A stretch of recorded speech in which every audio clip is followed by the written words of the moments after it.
ধুতিচড়া রহমাননগর কারিগরি কলেজে পতাকা উড়লেও ক্যাম্পাস শূন্য। রাস্তার মাঝে মিলল অধ্যক্ষকে।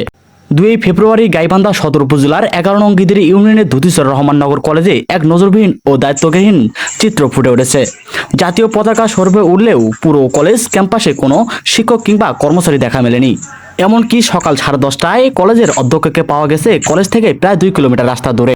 সোমবার 2 ফেব্রুয়ারি সকালে সরেজমিনে ধুতিচড়া রহমাননগর কলেজে গিয়ে দেখা যায় কলেজের টিনের চাল বিশিষ্ট ভবনের সামনে জাতীয় পতাকা উড়ছে, অথচ কলেজের প্রতিটি শিক্ষক কক্ষ এবং অফিস কক্ষের নীল রঙের দরজাগুলো তালাবদ্ধ। সকাল 10টা পার হয়ে গেলেও ক্যাম্পাসে কোনো ছাত্রছাত্রী, শিক্ষক বা কোনো পিয়নের দেখা মেলেনি। যখন কলেজের প্রশাসনিক প্রধান হিসেবে অধ্যক্ষের ক্যাম্পাস থাকার কথা 9টায়, তবে তাকে পাওয়া যায় কলেজের বাইরে রাস্তার মাঝপথে 10:30 শিক্ষা প্রতিষ্ঠানের নিয়ম অনুযায়ী যত সময় উপস্থিত থাকার জন্য বাধ্যকতা থাকলেও অধ্যক্ষের এমন ক্ষোভ প্রকাশ করেছে স্থানীয়রা।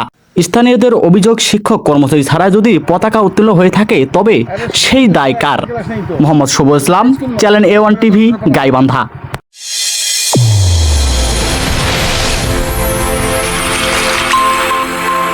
চ্যানেল A1, হৃদয়ের স্পন্দন।